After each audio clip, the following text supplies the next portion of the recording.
Sebelum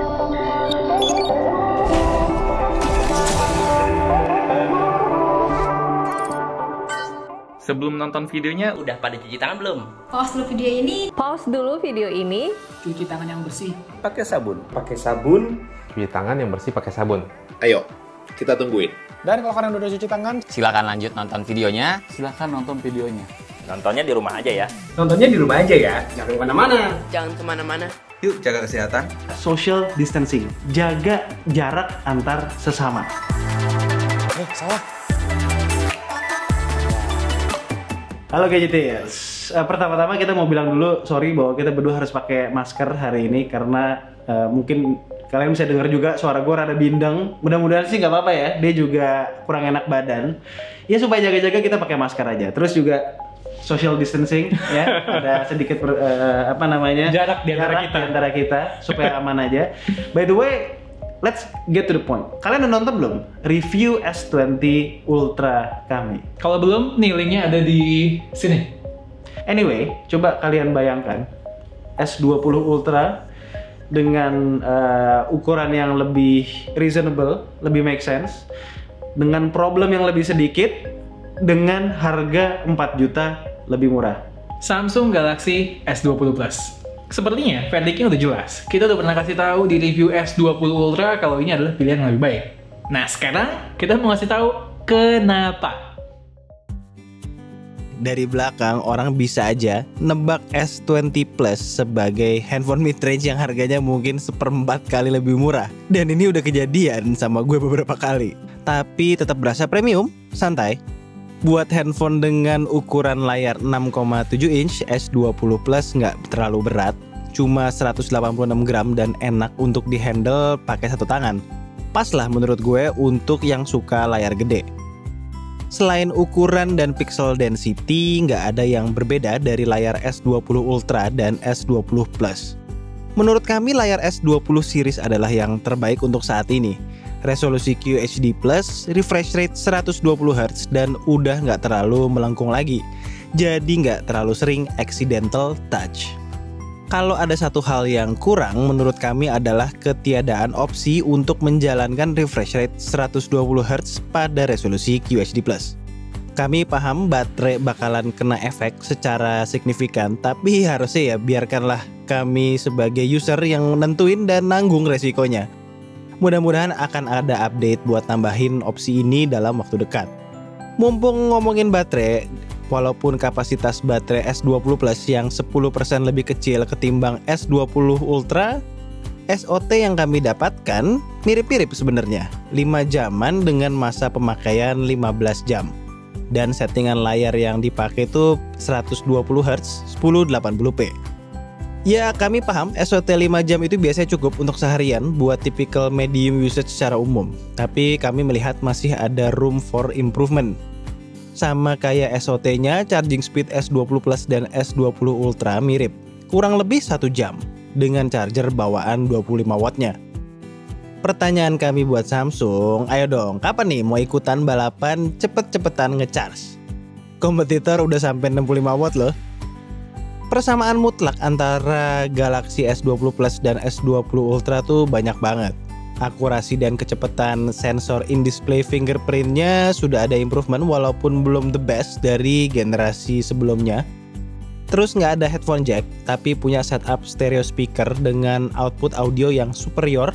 Lanjut, memiliki salah satu vibration motor terbaik. Lalu hanya ada opsi internal storage 128 di Indonesia. Slotnya juga hybrid, punya fitur wireless charging dan rating IP68. Terakhir, make prosesor Exynos 990. RAM di S20 Plus emang lebih kecil, 8GB, tapi udah lebih dari cukup untuk kegiatan multitasking. Soal performa Exynos 990 kami udah sampaikan di review S20 Ultra. Sejauh ini kami belum ada komplain dan performanya berada di level flagship. Tapi yang perlu kalian ingat, kami udah nyobain juga versi Snapdragon 865. Dan dalam banyak hal rasanya versi Snapdragon 865 lebih baik. Untuk komparasi lebih detailnya, tungguin aja ya. Satu-satunya area yang berbeda secara mutlak antara S20 Ultra dan S20 Plus ini ya spek beberapa kameranya. Kamera utama dan telefoto resolusinya 12 megapiksel f1.8 bukan 108 dan nggak menggunakan proses pixel binning. Tapi harus dicatat ya, size sensornya lebih besar ketimbang sensor 12 megapiksel pada umumnya. Terus lensa telefotonya bukan lensa periskop. Resolusinya 64 megapiksel dengan f2.0. Bisa ngejepret foto 3 kali optical zoom up to 30 kali digital zoom. Nah, uniknya lensa telefoto ini juga bisa dipakai sebagai lensa utama untuk menghasilkan foto full res 64 megapiksel. By the way, kedua lensa di atas ada OIS-nya ya. Dua lensa lainnya memiliki spek yang sama dengan varian ultra. Kamera ultra wide 12 megapiksel f2.2 dan depth vision camera. Berbeda sama di Samsung Galaxy S20 Ultra, kalau kita ngerekam pakai resolusi 8K di Samsung Galaxy S20 Plus, itu dia makainya lensa telefoto 64 megapiksel, bukan yang utama.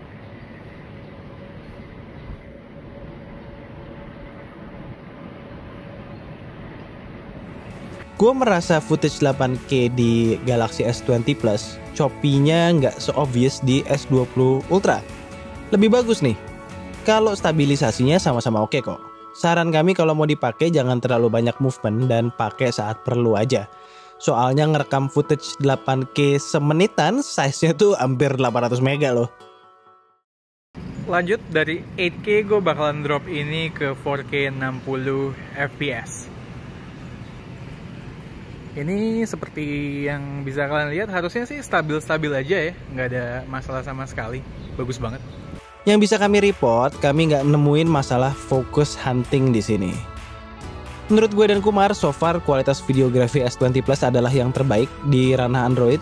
Jadi kalau kalian user Android, punya budget ekstra dan suka ngerekam modal handphone doang, ya go for it. Nah, ini perekaman kamera depan Samsung Galaxy S20 Plus. Resolusinya mentok di 4K 60 fps. Ini nggak konsisten, kadang wajah gue fokus, tapi seringkali pas gue record pakai 4K 60 fps di kamera depan itu wajah gue nggak fokus, justru yang belakang yang fokus. Udah lihat kan yang 4K 60 fps, kalau ini 4K 30 fps buat kamera depan. Ya artinya memang kalau kalian mau footage yang lebih stabil buat vlogging itu yang paling maksimal di kamera depan adalah 4K 30 fps, karena untuk 4K 60 fps nya nggak sestabil 4K 60 fps pada kamera belakang. Sedikit gue tambahin, bukaan kamera depannya f2.2. Lalu karena masih penasaran langsung dibandingin nih sama Kumar antara 4K 30 fps dan 60 fps. Emang ada isu di focus point-nya. Entah unit kamu yang bermasalah atau emang opsi 4K 60 fps yang masih harus dicuning lagi nih. Coba deh yang punya S20 Plus komen, kalian mengalami masalah yang sama atau enggak? Saat jepret foto pakai S20 Plus kami nggak nemuin isu shutter lag.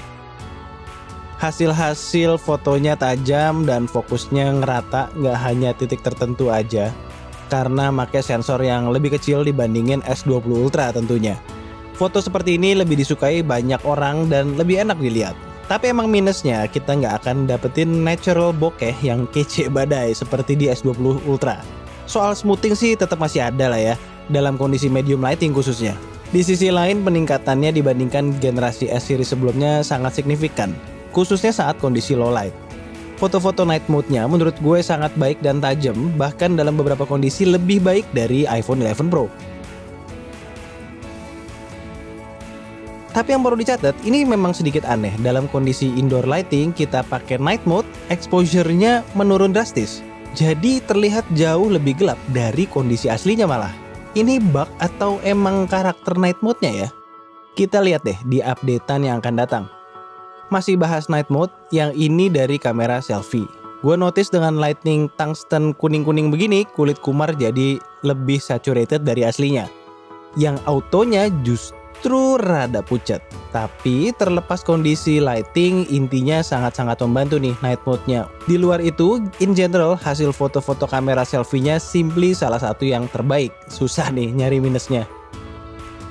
Terakhir kalau kalian mau pakai buat ngezoom, best result-nya itu up to 4 kali. Mau di push sampai 10 kali juga masih lumayan reliable lah hasilnya.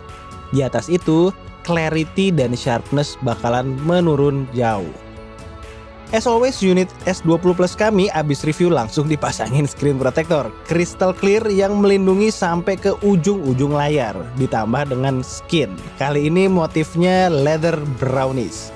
Pokoknya tiap kali bosen tinggal beli baru di Nine Skin. Minat? Linknya udah kita taruh di deskripsi. Oke, jadi itu adalah S20 Plus. Ya intinya sih gini ya, display sama kecenya, sama S20 Ultra.